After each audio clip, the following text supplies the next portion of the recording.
nos es abierto para tener ese espíritu de sabiduría y de revelación a través del conocimiento.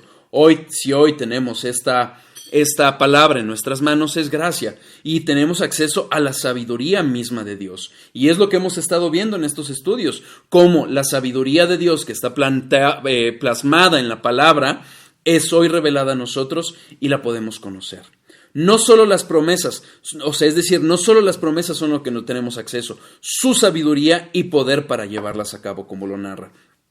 Esta sabiduría, al tener conocimiento de ella, al verla manifestada a lo largo de la historia, cumplida puntualmente, ¿qué es lo que debería de ser? Un fortalecimiento para nuestra fe. Fíjense, Salmos 25:20.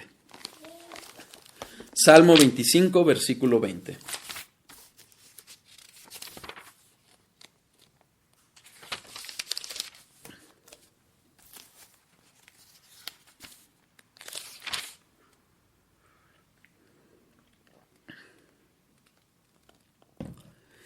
Guarda mi alma y líbrame.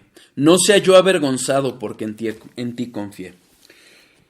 Si algo nos revela la sabiduría de Dios, es que Dios es no solo omnipotente, soberano, eterno, sino que además nos muestra con cuánta claridad y con cuánta sabiduría ha revelado y ha llevado a cabo el cumplimiento de sus promesas. De todo lo que había dicho, lo ha llevado a cabo. Todo lo que ha dicho y todavía no se ha cumplido, lo va a llevar a cabo. Y eso nos debe de llevar a confiar en Él. Esa confianza, si verdaderamente proviene de un espíritu regenerado, de un corazón regenerado, movidos por el Espíritu a través de la verdad para conocerle, no nos llevará a ser avergonzados nunca. ¿Cómo le vamos a conocer? Exclusivamente a través de su palabra. Solo a través de su palabra vamos a poderle conocer. Y debemos, como lo vamos a ver ahora, perseverar en ello. Esa sabiduría de Dios es toda esta sabiduría que estamos viendo a lo largo de la historia y a lo largo de la palabra, es manifestada en el Evangelio. Vamos nuevamente a la doxología, a Romanos 16, versículos 25 a 20, para poderlo entender. Y al que puede confiarnos según mi Evangelio y la predicación de Jesucristo, según la revelación del misterio que se ha mantenido oculto desde tiempos eternos, pero que ha sido manifestado ahora, y que por las escrituras de los profetas, según el mandamiento del Dios eterno, se ha dado a conocer a todas las gentes para que obedezcan a la fe. Al único y sabio Dios sea gloria mediante Jesucristo para siempre. Fíjense cómo está enlazada esta sabiduría con la revelación de los profetas y, ojo, con el Evangelio. Efesios 3:10. Vamos a leer desde el 8, por favor.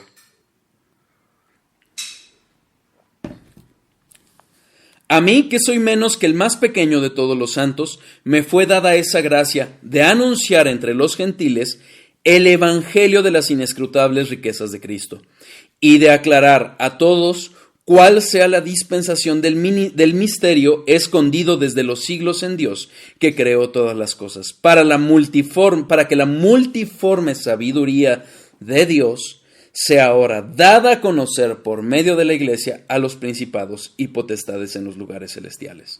Fíjense los paralelos. Pablo en ambos pasajes habla de los misterios escondidos desde antes y dados a conocer. ¿Cómo se dan a conocer? A través del Evangelio. Es el Evangelio el que nos revela esta sabiduría multiforme. Más adelante entraremos, si Dios nos lo permite, a entender qué es esto de multiforme, pero vamos a entender cómo esa compleja sabiduría para el hombre es revelada y es dada a conocer por Dios a sus hijos, a su iglesia. Es una garantía. Este evangelio no es otra cosa sino la garantía del amor de Dios. ¿Por qué? Porque finalmente es el evangelio que nos revela ese amor culminado a pesar de lo perversos, de lo malo que somos, para su pueblo revelado, y revela una sabiduría que también nos muestra su amor. Romanos 8:38 a 39.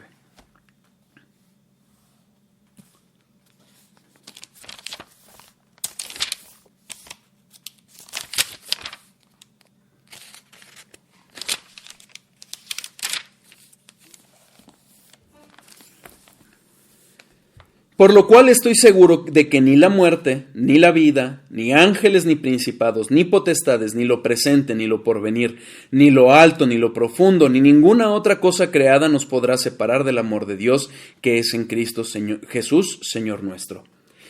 Les comentaba, si nosotros viéramos únicamente con ojos humanos antes de la venida de Cristo, cómo venían las profecías y parecía que no llegaban. Recuerden que antes de la venida de Cristo 400 años de silencio hubo para el pueblo de Israel, pero veníamos y veíamos esos fracasos tras fracasos tras fracasos. ¿Qué es lo que nos termina manifestando? Que a pesar de todo ello, nada. Ni lo alto, ni la vida, ni los ángeles, ni los principados, ni potestades, ni lo presente, ni lo porvenir, ni lo alto, ni lo profundo, ni ninguna otra cosa creada nos puede separar del amor de Dios. ¿Por qué nos ama Dios? Porque Dios es bueno, no porque nosotros lo merezcamos. Pero finalmente está impregnada esa sabiduría en toda esa historia, demostrándonos y develándonos el amor precioso de Dios. Tengamos certeza de que a pesar de nuestra maldad nos ama, pero tengamos certeza que a pesar de lo que podamos ver con nuestros ojos, las dificultades, los tropiezos, las fallas, Dios está detrás, en su infinita sabiduría, acomodándolo todo. Finalmente, ¿qué nos demuestra el pueblo de Israel con sus fracasos, con sus tropiezos, con sus rebeliones? Que el hombre no se puede salvar solo, y justo por ello necesitábamos a Cristo. La expresión mayor que es el amor de Dios, viniendo el mismo, Dios mismo encarnado, dando su vida por su pueblo. Esa es la base de nuestra vida espiritual. Fíjense, antes de pasar ese punto, vamos a Jeremías 32. Jeremías 32, capítulo 40. Si voy muy rápido, por favor, indíquenmelo. Creo que estoy viendo comentarios, pero no estoy seguro. Y si no, ya saben, también se los pueden decir a Edith, por favor. Jeremías 32, versículo 40. Y haré con ellos pacto eterno, que no me volveré atrás de hacerles bien, y pondré mi temor en el corazón de ellos para que no se aparten de mi bien. Esa garantía, eso que había prometido, eso que iba a estar a cargo de Dios, lo llevaría a cabo. ¿Cómo? A través de la historia lo vamos viendo, a través de la historia de la redención. Esas promesas poco a poco cumplidas, y vamos develando esa sabiduría. Vamos a ver algo muy bonito en el cumplimiento de las profecías que dieron los profetas, que dio Dios a través de los profetas acerca de Jesucristo, donde vamos a ver cómo se desenvuelve esa sabiduría a través del Evangelio, pero todavía no en este punto, vamos a verlo más adelante. Esta promesa y esta sabiduría y esto que estamos viendo, cómo Dios cumple todo lo que promete, es la base de nuestra vida espiritual. Es la semilla que nos hace nacer, sin duda. Marcos 4:3. Marcos 4:3.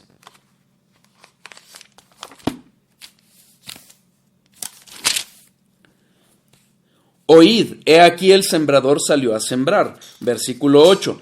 Pero otra parte cayó, obviamente otra parte de las semillas, cayó en buena tierra y dio fruto, pues brotó y creció y produjo a 30, a 60, a 100 por uno. Versículo 20.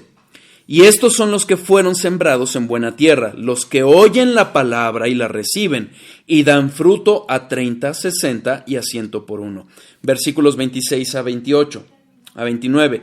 Decía además: así es el reino de Dios, como cuando un hombre echa semilla en la tierra, y duerme y se levanta de noche y de día, y la semilla brota y crece sin que él sepa cómo.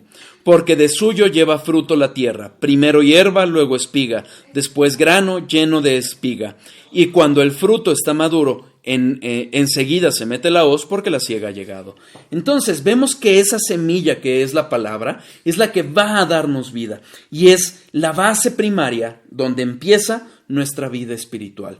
La fe es por el oír y por el oír la palabra de Dios, como lo afirma Pablo en Romanos. Y es entonces esa semilla que nace, esa palabra que nos muestra también esa sabiduría de Dios, el poder de Dios activo, el evangelio de Dios, que es el poder de Dios que nos da vida. Pero también esa palabra, esa semilla que nos dio vida, es la leche que nos va a nutrir como niños espirituales. Primera de Pedro 2:2. Primera de Pedro 2:2.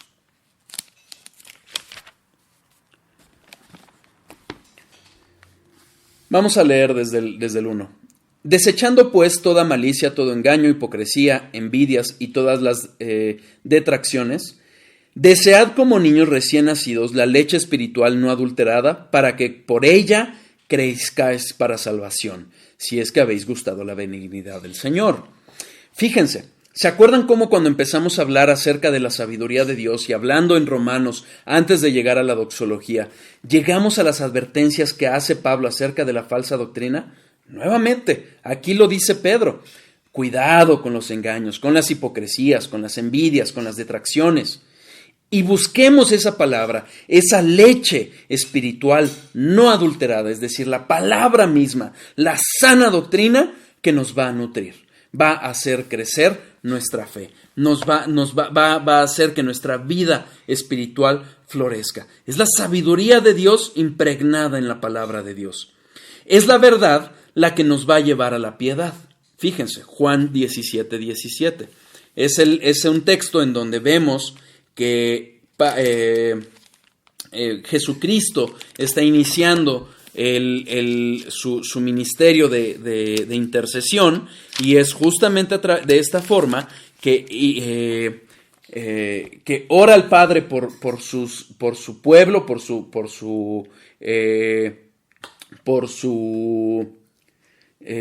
sus hijos, y pide por ellos.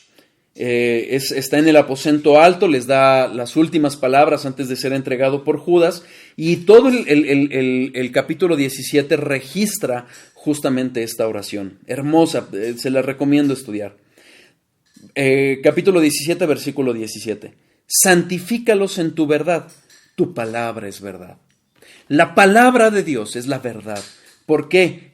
Porque es Dios mismo hablando, es la sabiduría de Dios expresada en palabras. Obviamente no contiene toda la sabiduría de Dios, es imposible, pero es a través de esta verdad que esta sabiduría nos santifica, nos muestra quién es Dios, su carácter, lo que hace, cómo lo cumple, nos muestra quiénes somos y nos transforma.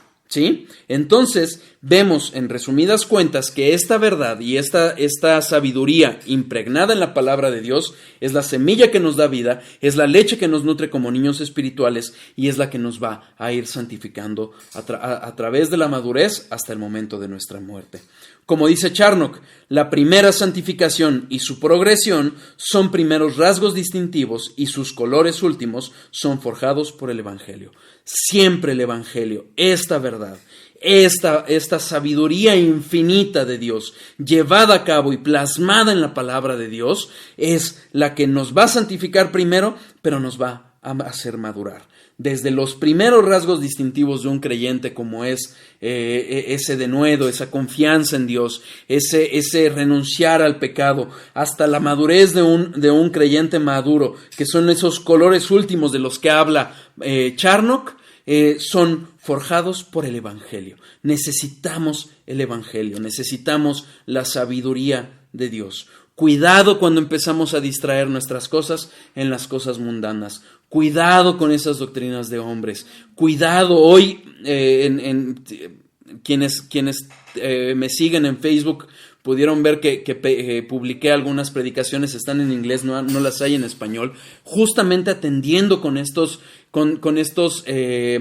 falsos evangelios que se visten de piedad, como son la justicia social, el movimiento por los negros en Estados Unidos, que no es más que doctrinas de hombres que son los que entenebrecen el evangelio.